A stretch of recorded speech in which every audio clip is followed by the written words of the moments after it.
Good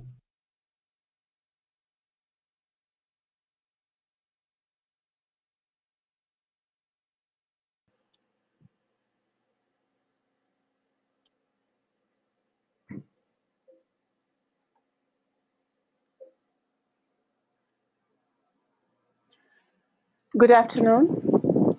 Welcome everyone, and thank you for joining us for today's webinar. I'm Geeta Nathan from the American Booksellers Association, and I will be the moderator. Today we are presenting Google Analytics for e-commerce, a live webinar of the popular Winter Institute 12 session. The presenter, Max Thomas, is a nationally recognized digital marketing specialist who is an expert on organic search and data-driven digital marketing. Just a little housekeeping before we get started.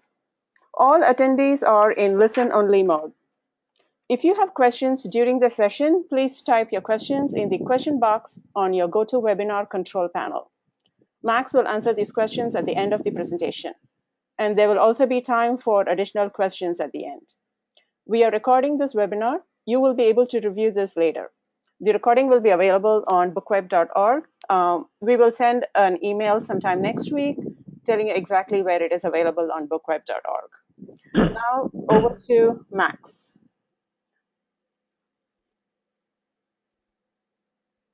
Thank you, Geeta.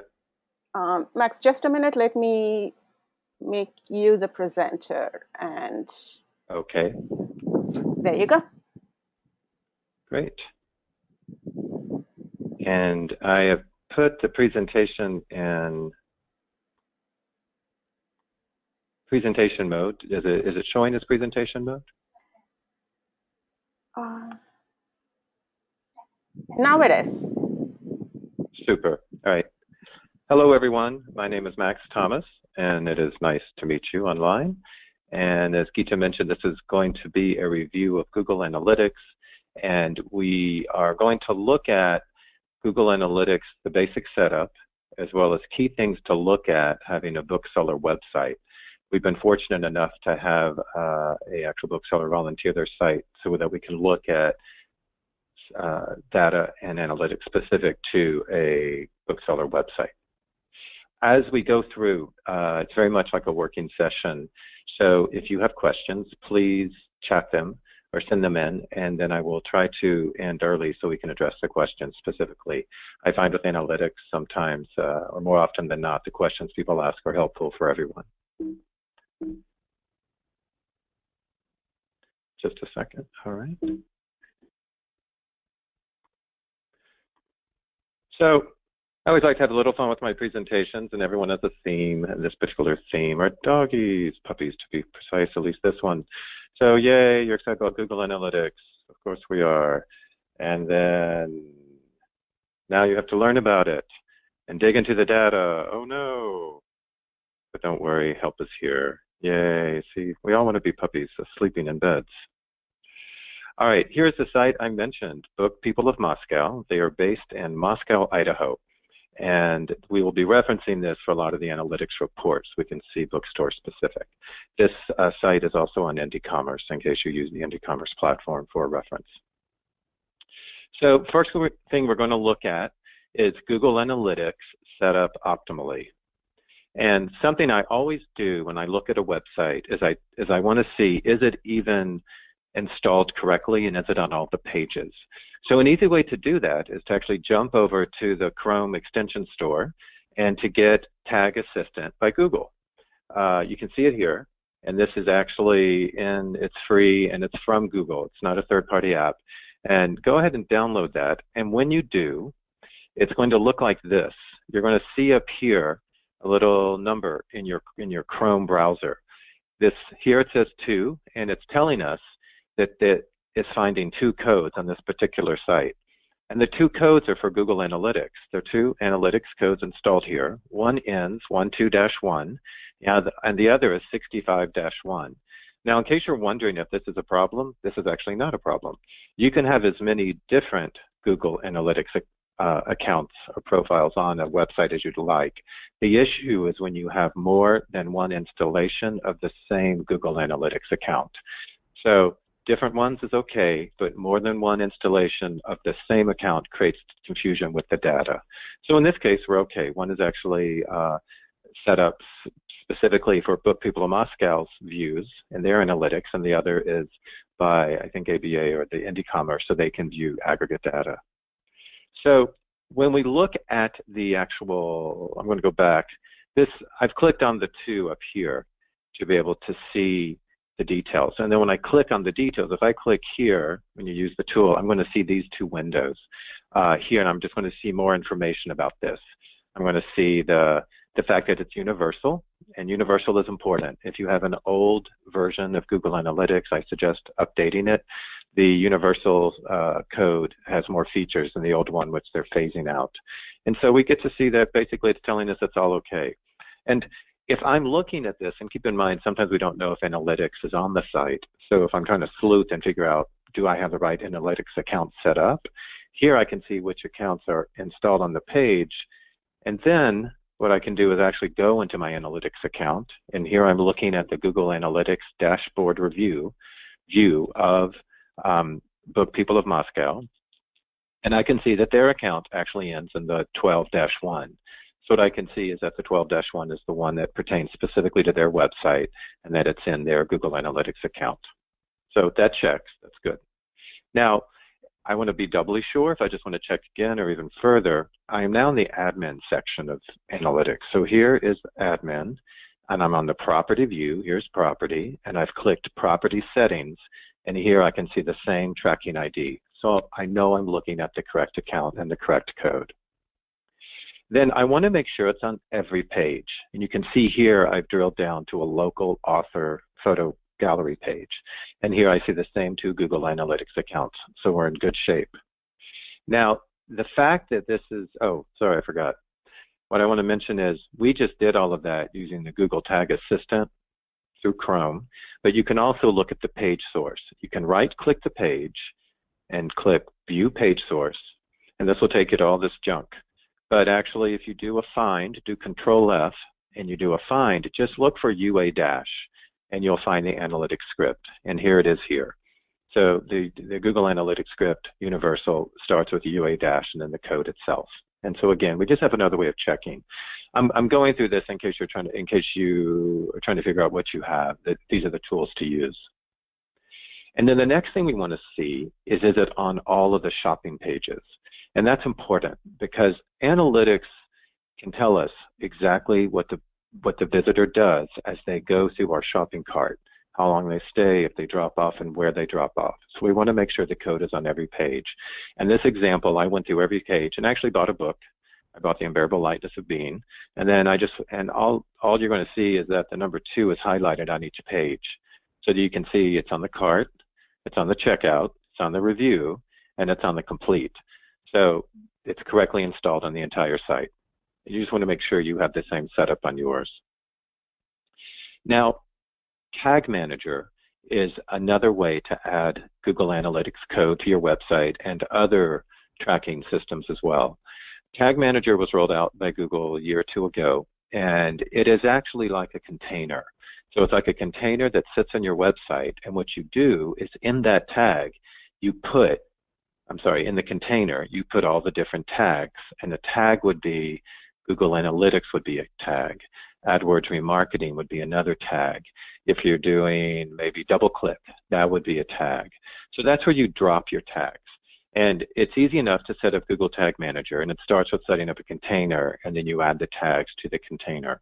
I won't go through the steps here, but if you want to see what it looks like, here's a website. This is actually my site where I ran the same test with the Google, with the Chrome extension, and here I can see the analytics code, and here I can see the tag manager code. And if I click into the tag, I would see what's inside. And then another thing that comes up, some of you may do remarketing, and remarketing ads through Google. When someone visits your site and they go to another site, they'll see an ad, a banner ad from you. You can add the remarketing tag separate from Google Tag Manager.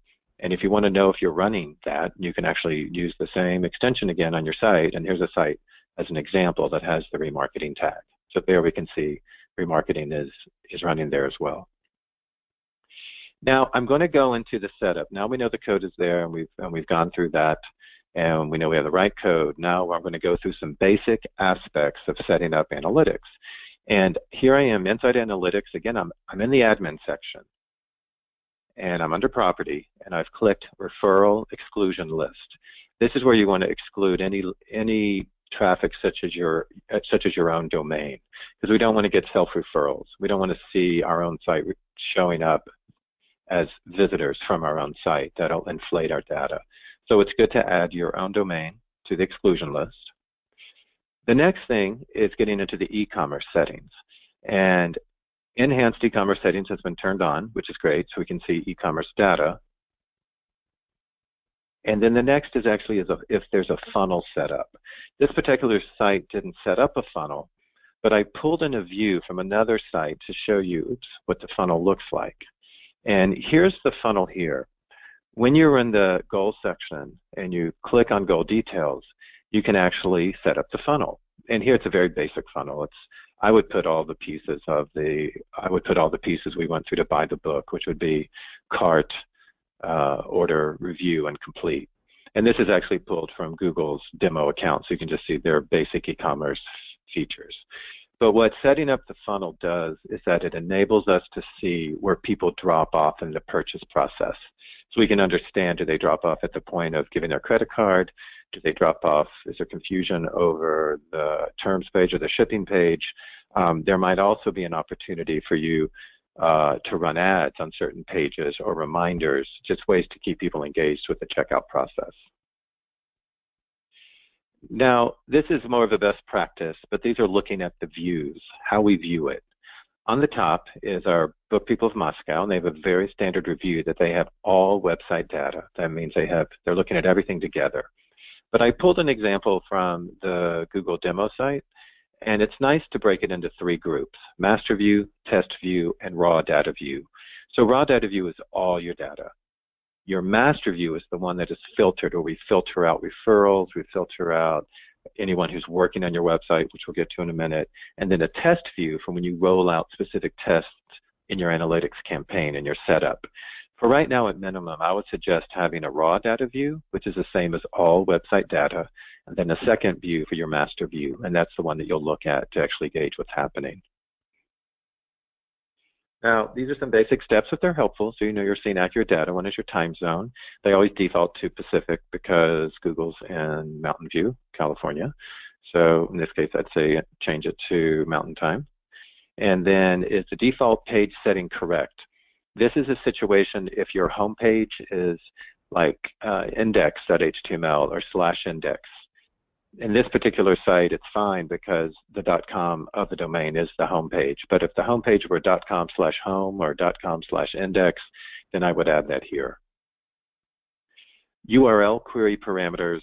This isn't an aspect of IndieCommerce doesn't generate URL query parameters, but if your website does, this is where you would put those in so you don't get extra counting of sessions. And that's where if your site automatically generates queries based on how the user goes through the site. Like Google will index a query even though it's not a page. The currency, it seems basic, but just make sure. And then bot filtering. We're always trying to filter out bots from the traffic results. And by bots, we mean a computer program from another site that is artificially increasing the visitors or the traffic we see to our site. We read about it happening in big sites, but it also happens in smaller sites. So this won't capture everything, but it's helpful to put just to click exclude all hits from known bots and spiders. And site search enabled, if you have site search on your site, I recommend turning this on. What this means is that if someone can go to your site and do a search, then this is where those results would show up. So what you could see then is that you could see what keywords or what queries people are searching for once they get to your site. Just keep in mind, all the analytics data we're going to look at shows us what people search to find your site. But once they're on your site, we want to know what that behavior is as well. And that's where it's helpful to see what are they searching for. You might find out things that you hadn't thought of. They might have searched for one author and then end up looking for another once they get to your website. The next is our demo and interests enabled.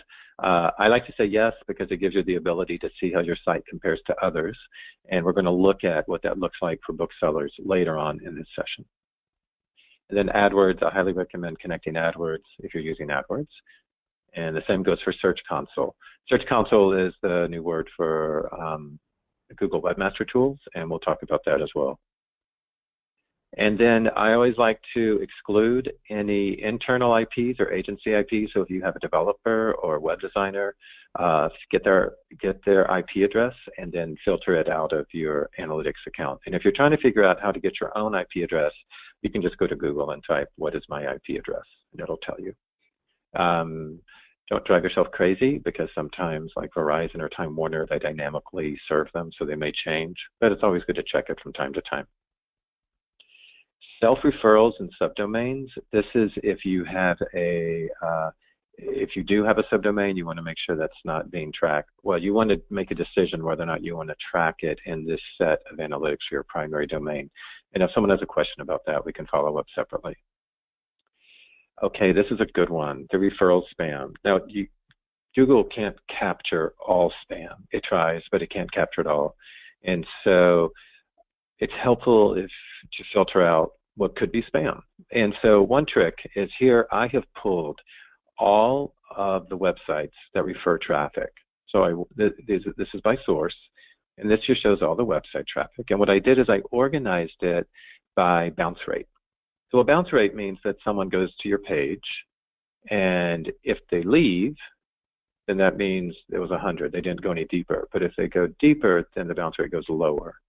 So these are all visitors who visited presumably only one page, but I want to see how long did they stay. Now, if there's zero, if they visited here, and the bounce rate's 100, and then they didn't stay long, that makes sense. But it could be a bot, so I want to look at it. So what I did was I looked at examples where the bounce rate is 0%, meaning they went deeper, but they didn't spend any time on the website.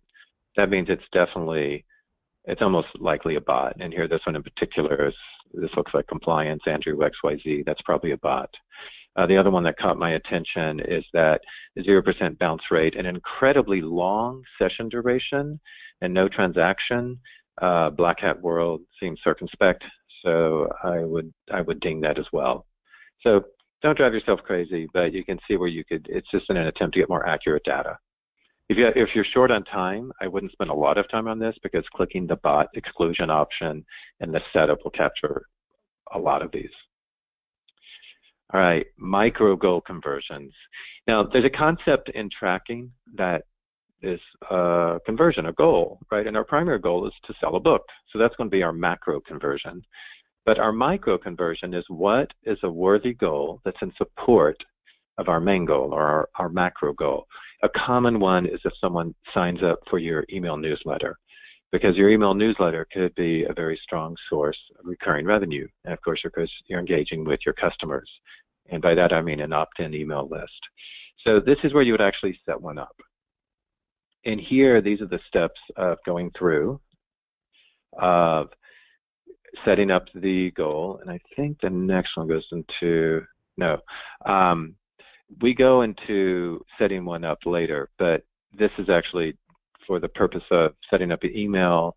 What I want to look at is here where I have the value. Now, a macro conversion or a sale for an e-commerce site is very straightforward. It's the value of what was sold.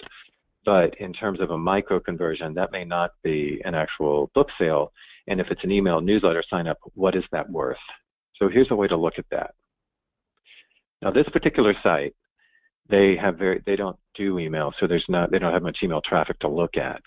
But if we look at organic search and we look at direct traffic and referral, our organic search has a conversion rate of 3% and an average order value, which is this amount, 1,200 divided by the number of transactions. That comes to, using this metric, this 3% and a $42 average sale, it indicates that the value of that visitor is $1.26. And if we do the same exercise for a direct visitor, that value is 49 cents. and referral is $4.75, and then a social session is 39 cents. Now you have to take into account we're looking at the sample sizes here aren't all equal, but I'm a big proponent of tracking this, because a way to think about this is if someone says to you, or if you have $100 and you're trying to figure out how to spend it, you know what the value of each of these traffic sources is. So then you would know how to allocate it.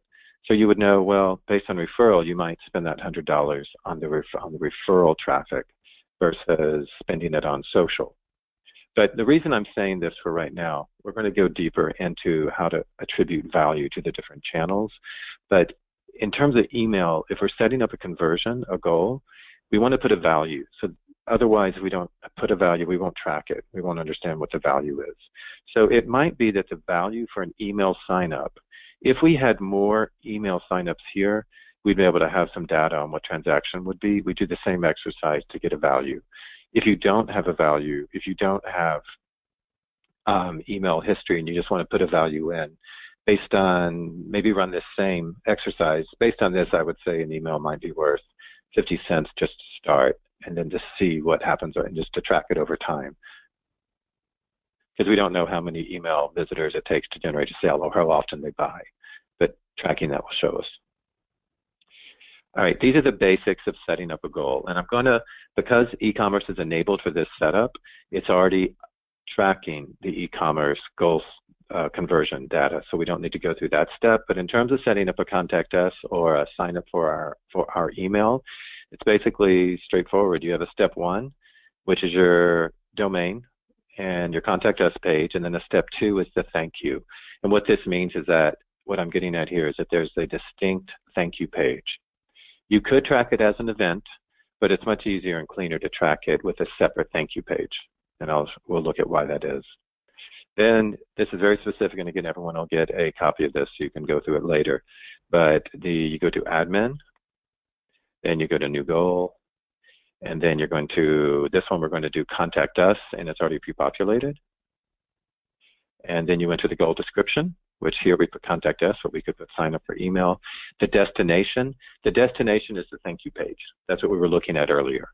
So once they hit the thank you page, they only get the thank you page if they submitted their email or if they contacted you. So that's how we know that it actually was successful. And here, the thank you URL for the destination, I explain more here. You have an option for equals to or begins with or regular expression. Equals to is fine, but if you're not sure and if you have unusual email structure, you might consider regular expression, but that's something we could address in the Q&A as well. And then the value, we already talked about the value. And there's the discussion about the value, which we just talked about. And then you hit save, and then you have the goal set up. When you have the goal, you're going to see it under goals. And then you're going to see that it's on. So you can turn it on and you can turn it off as you want to keep it active. Now let's look at UTM parameters. Keep in mind, we're still looking at the setup of our analytics. We're just getting all the pieces in order. So this is to see this particular campaign website isn't running campaigns per se, but you can see campaign data under all campaigns. And this is what it would look like. I pulled this from another website. These are all LinkedIn campaigns. And so this is a LinkedIn homepage link. It's a LinkedIn sidebar. It's a LinkedIn savings calculator. These are different calls to action that the LinkedIn campaign is tracked to. So what that means is we can see quickly how much traffic these are generating and what the conversion rate is. And I get pretty specific in my setup because I'm doing some A/B testing and I want to know how they differ. So that's why there's so many. Let's say we've moved along and we see success in the homepage link in particular, then I might get rid of all the different variations and just have one UTM parameter for the homepage link. But the point of doing this is it makes it much easier to understand what's happening with these campaigns when you go into analytics, if you set it up as campaign parameters. And here's how you do that. All it means is that you're adding a URL, you're adding code to the end of the URL. And what I recommend doing, Google has a great tool called the Campaign URL Builder.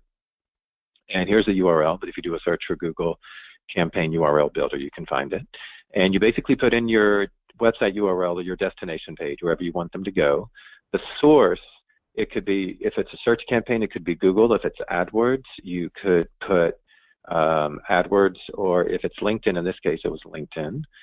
Campaign medium is what you're asking them to do. Is it a banner ad? Is it a cost per click? Is it an email that you're asking them that in terms of the campaign, in terms of the medium, that the campaign is contacting the user?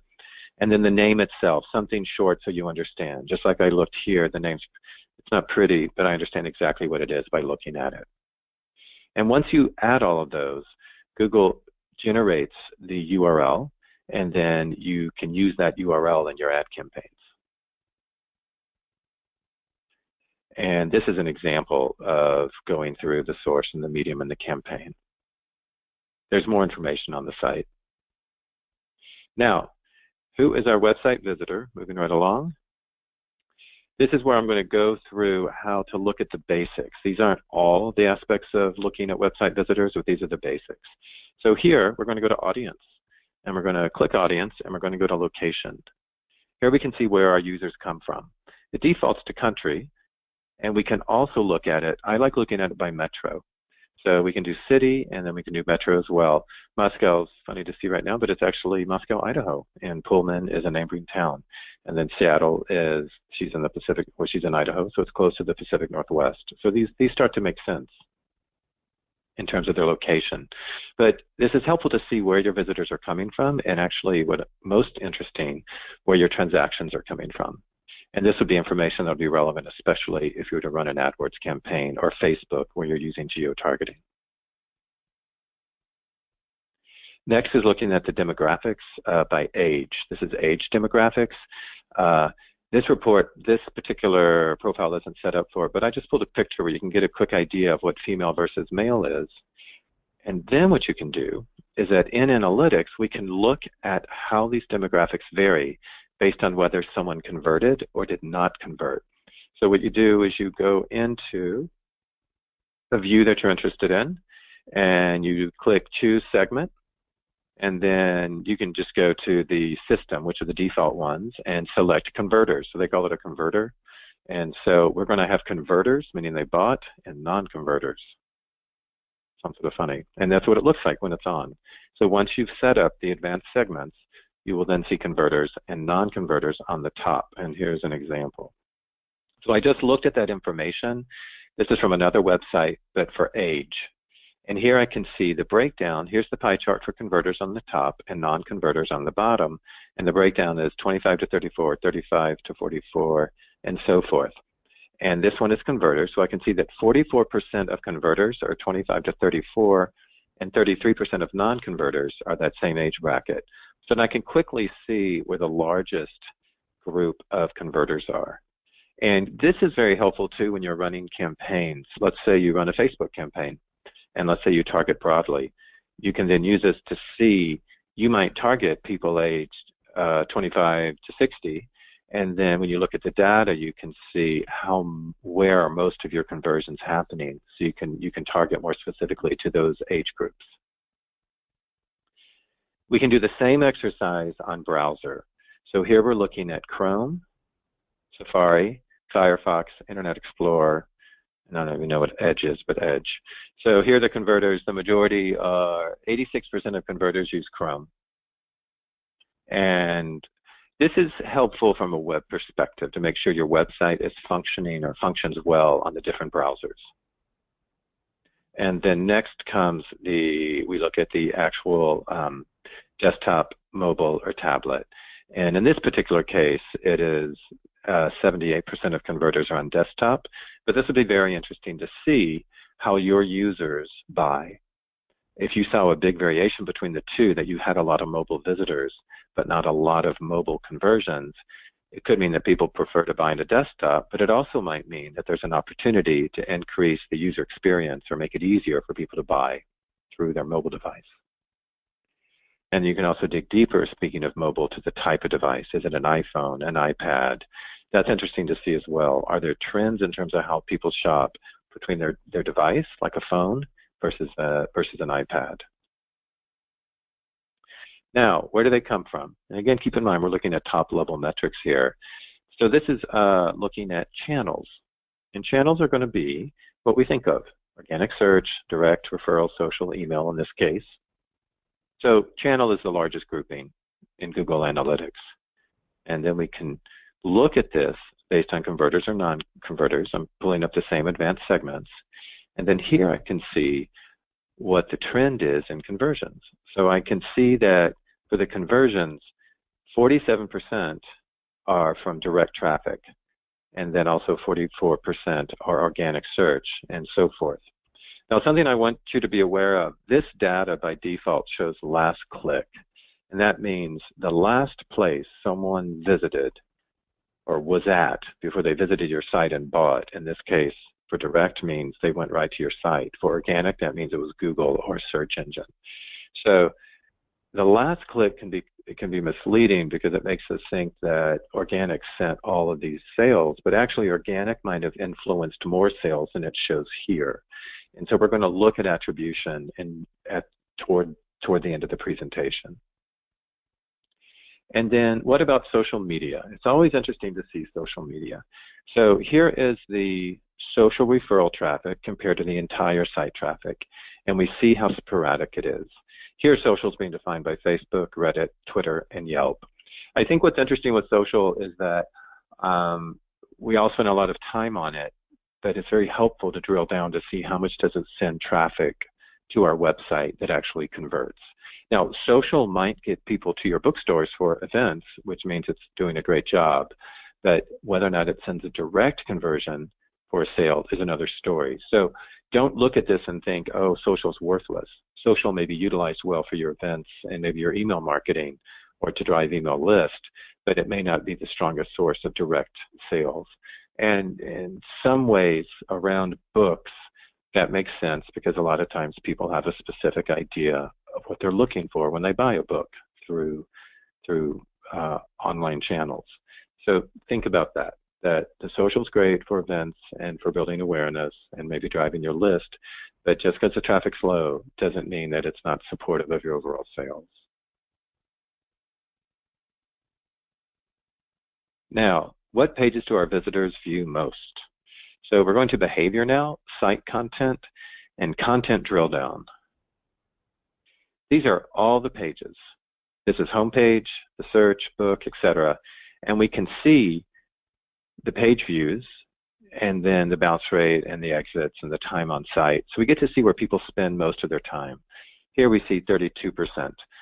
This is a great place to spend some time. And here's why. I didn't go through all of these, but if you do landing pages, this will show you how people find your site.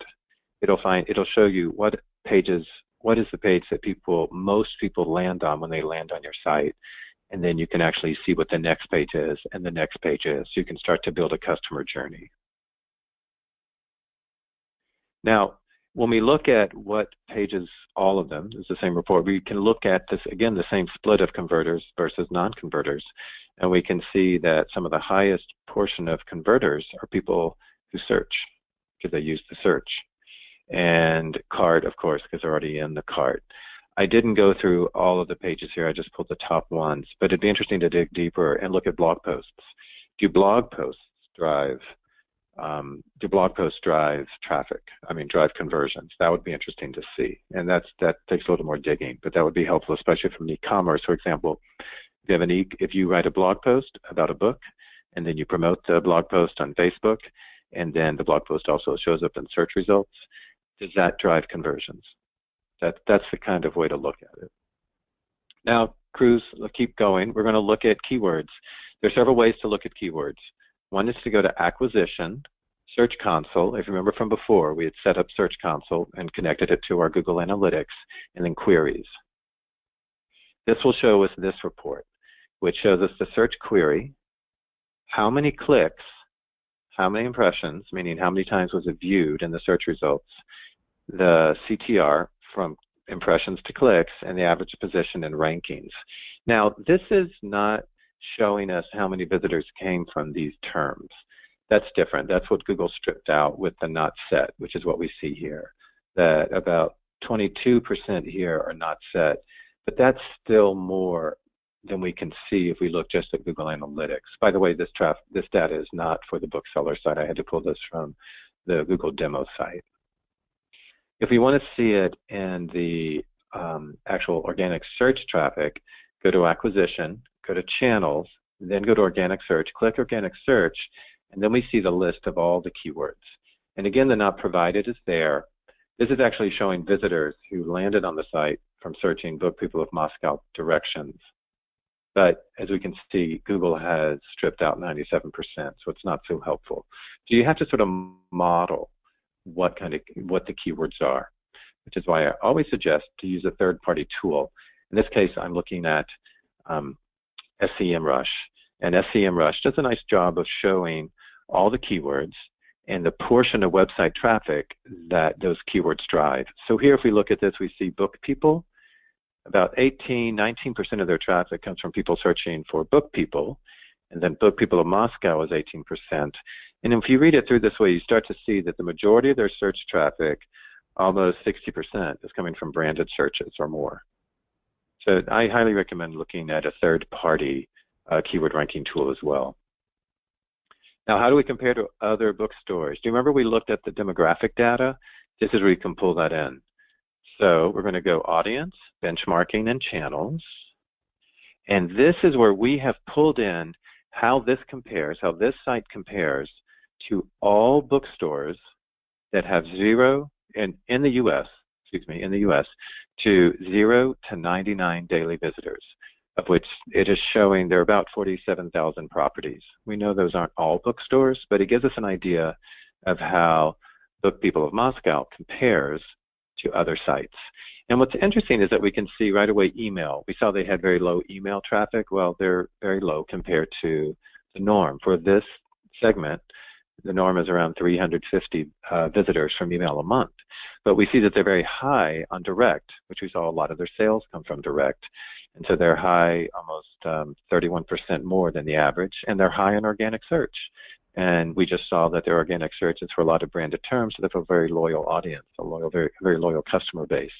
So you can actually see some interesting trends, and this can be used to not only benchmark how your site compares to others, but it also can help you see what opportunities you might have, assuming that the other sites are performing well or rank or have strong metrics in social, email, etc., because they perform well for them. Unfortunately, we cannot see e-commerce data. This is actually looking at the devices, and this is interesting. Do you remember we were talking about mobile versus desktop for purchases? Here, the desktop, they're high. So they're high compared to the norm, and they're low compared to mobile and tablet. So that's where I would say maybe look at, it could be their user base, or it could be the user experience of their website on those devices. Now, how do they work together? Isn't that cute? Okay, the information is we're going to go to conversions, multi-channel, and overview. And here's a concept I want to get I mentioned last click before. Here's last click. Last click example is I go to Google, I search Book People of Moscow, I land on their site, and I buy a book. That's last click. Okay, now first click versus assisted versus last click. This is an example. I go to Google, I search Book People of Moscow, I land on their book, on Book People of Moscow, I leave. That's my first click. Then I go back to it just directly, I just type it right in because I know it. That is, and then I leave, I don't buy. So that's the assisted. And then I go back and I look for it again on Google, I land, I go to Book People of Moscow, and then I buy. That's last click. And the reason this is helpful is that the channels do not work in isolation. They're not mutually exclusive. They actually work together. And here we see for this particular site how organic search contributes to 58% of total conversions. And direct contributes to 53%, and referrals contribute to 9%. So that means organic and search, or excuse me, organic and direct drive the bulk of the traffic, and this section here is where they overlap. And so this is interesting to understand in terms of e-commerce and which channels have an impact on driving first, assisted, or last. Now you can see exactly what that is by looking at the reports for first click conversion and assisted conversion. This is a lot of numbers, but here's the way to look at it.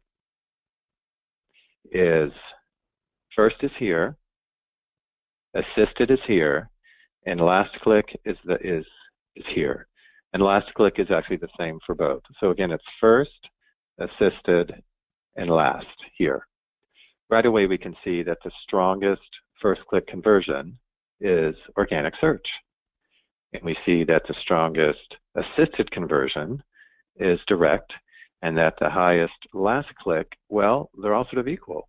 We have about 33% for search, about 36% for direct, and then about 30% for referral. So this is a story, just in general, where organic search is the main driver of sales in terms of driving the starting process for sales. And then direct supports it, but then the final sale, the last click, is split between organic, direct, and referral. This kind of information becomes very important when you evaluate where you're going to invest dollars. So let's say, again, we got $100 to spend. How would we allocate it? And especially if we're looking at a paid channel like AdWords, or maybe Facebook, or maybe we're even trying something on Instagram, this is where we can start to see where that paid dollar has an impact.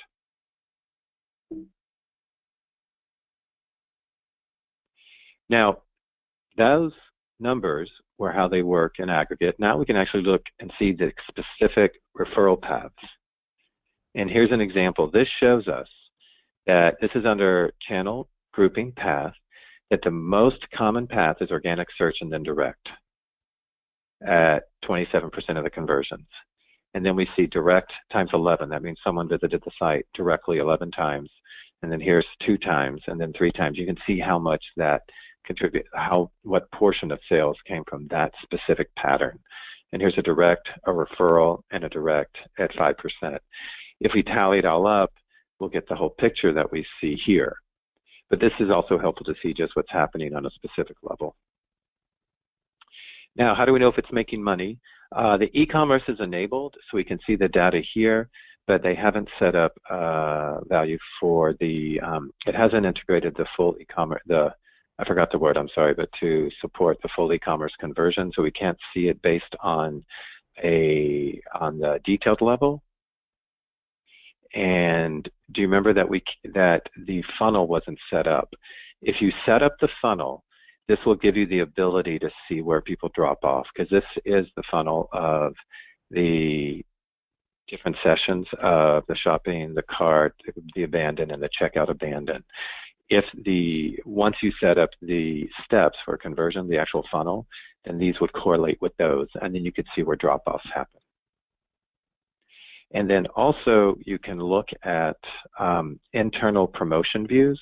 This takes a little more sophistication with programming, but you can actually track the on-page promotions. Like if you run a banner ad on your homepage promoting different books, here's where you can see how well those perform.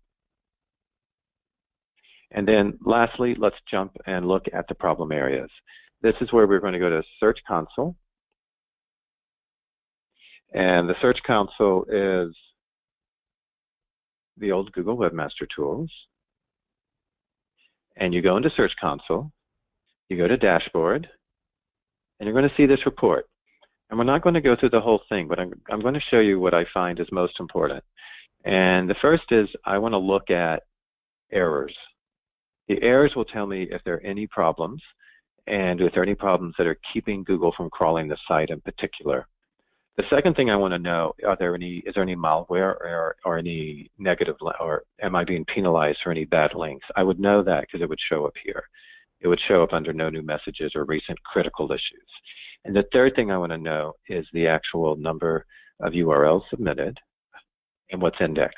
And there's a big difference here. And the fourth is I want to know what the crawl rate is. So when I dig in and look at the crawl stats, this is where we see how often the Googlebot is crawling the website. Google crawls a website primarily, this is really top level, but two things trigger a crawl. One is a link from another site.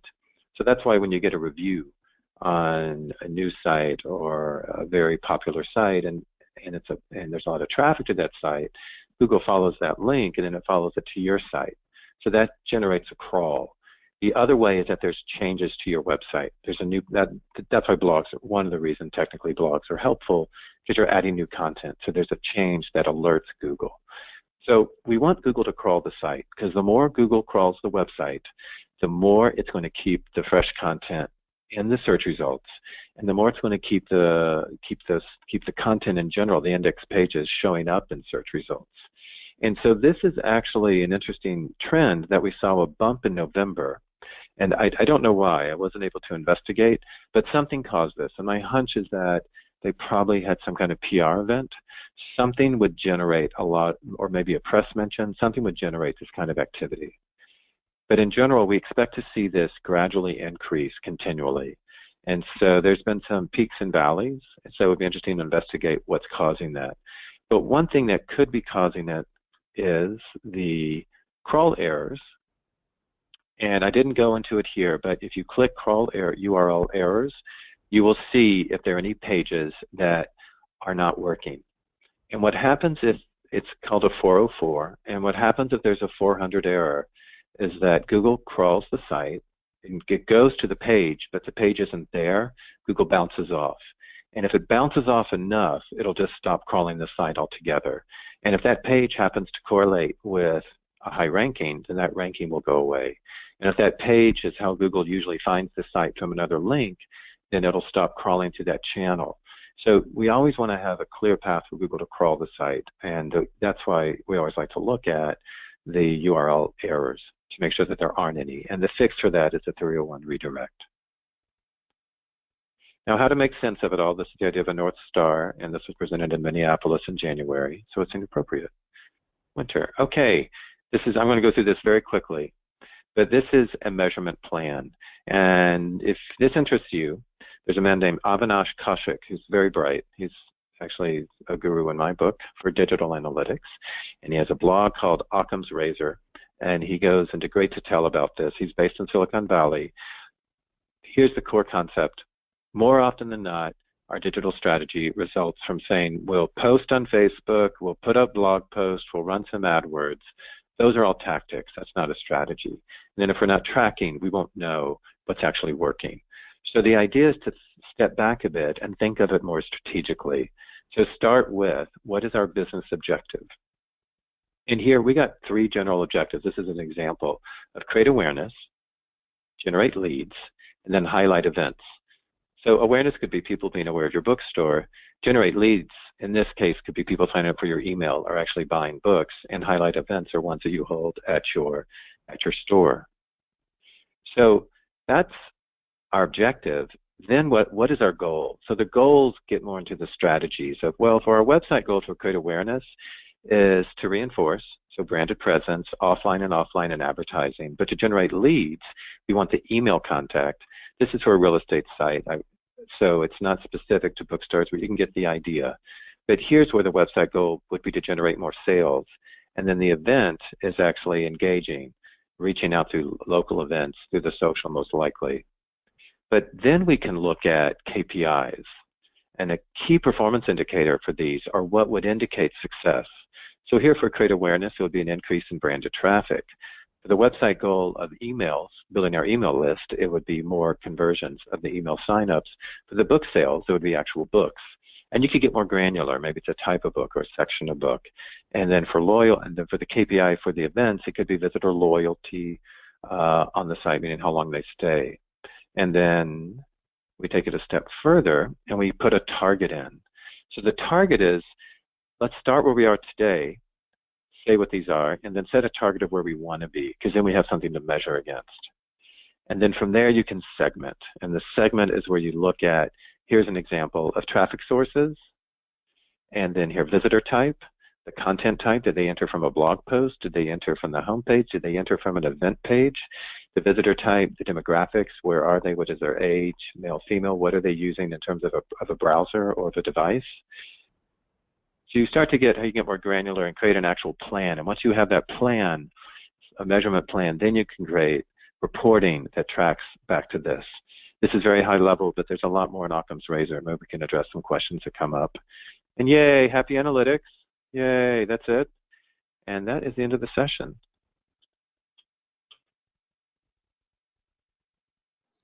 Thank you, Max. We will now go ahead and take some questions. If you have not already, please remember that you can type in your questions in the question box on your GoToWebinar control panel. I think right now we have a few questions that were submitted by the attendees. So let's start with the first one from Jill. When I enable site search, it asks me for query parameters. What do I put there? That's a good one. So I'm going to I'm going to follow up with I don't know offhand exactly what you need for your site, so I'm going to follow up with a link that you can follow. Okay. So the next question. That's the truth. Okay, next question. How exactly do I set up master view and raw data filters? Oh, great question. All right, that I can answer easily.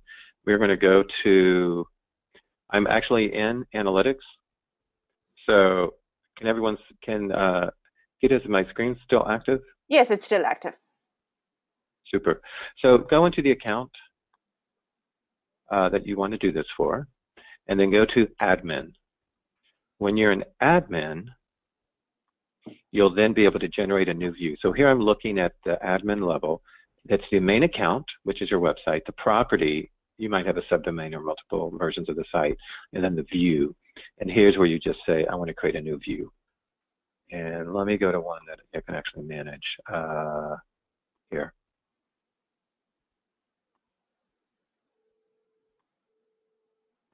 See, here I have access. Here I have admin access, so I can click create new view. You can create up to 25 views.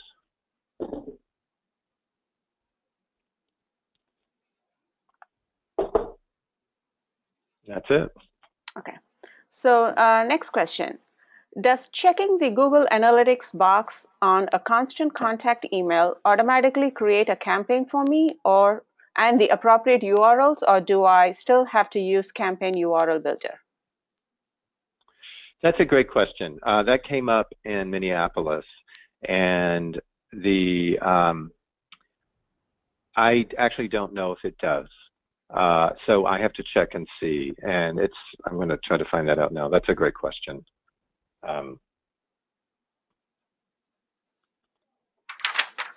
Okay. All right. Are you ready for the next one?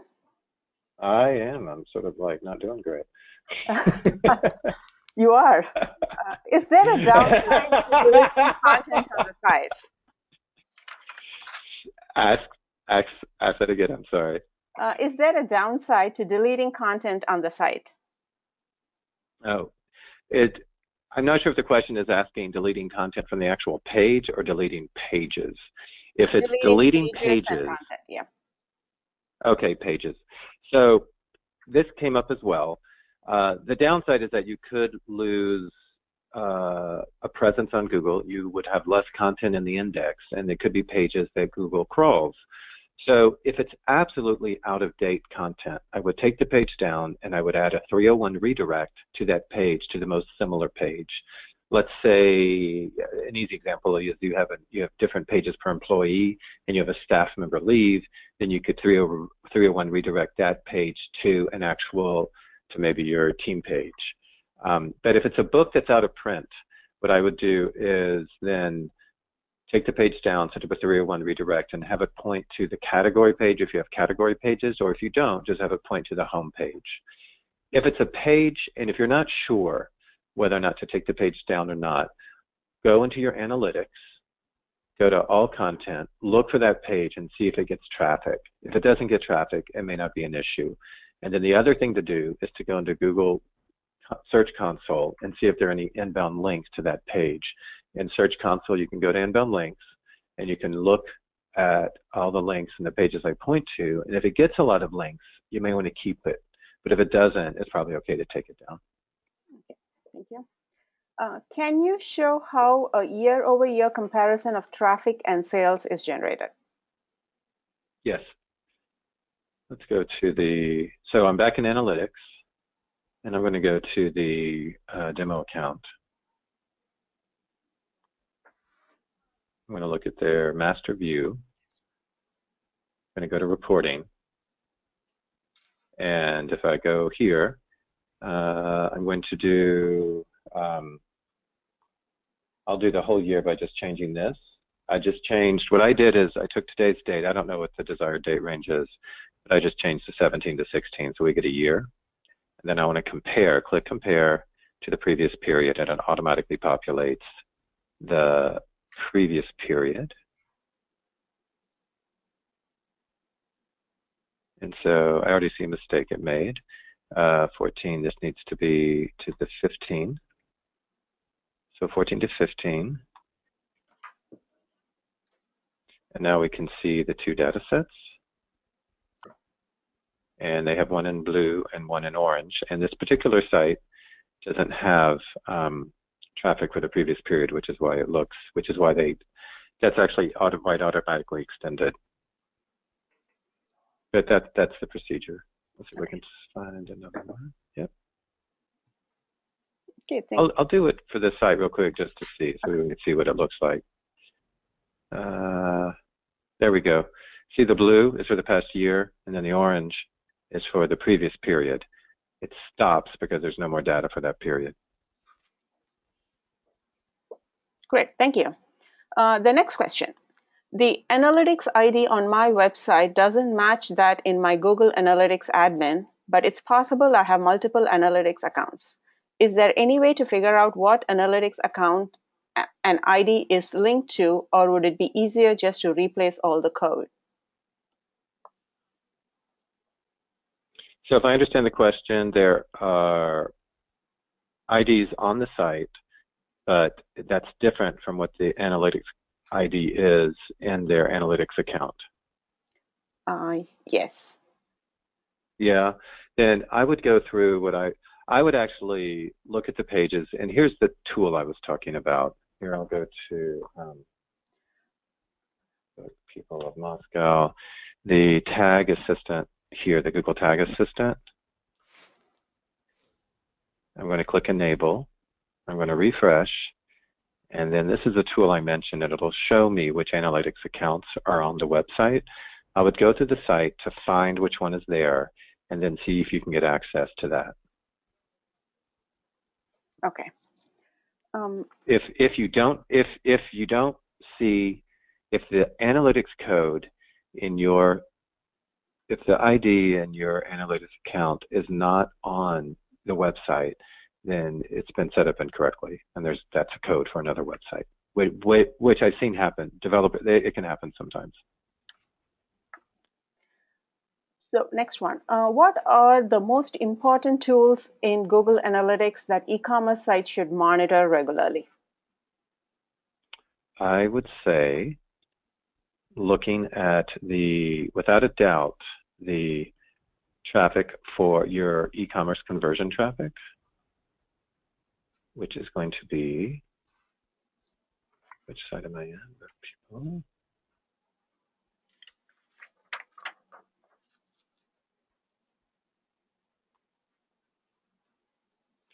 It's under conversions, under e-commerce. It'll tell you the overview of what's happening.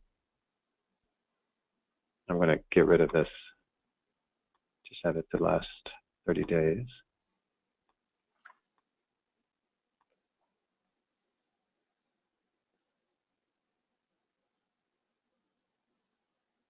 This will tell you which products are selling.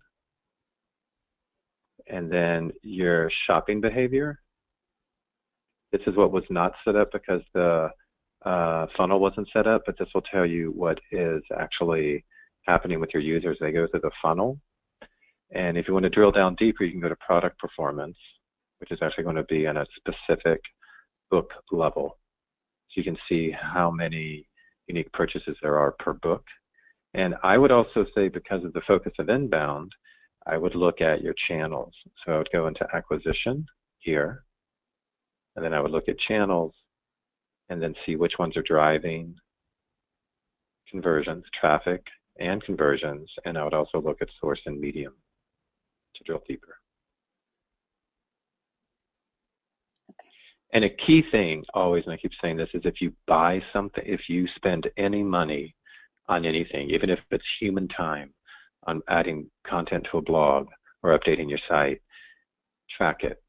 Because if you're allocating any resources, then it's something that can be measured for an ROI. Okay, thank you. Thank you, Max.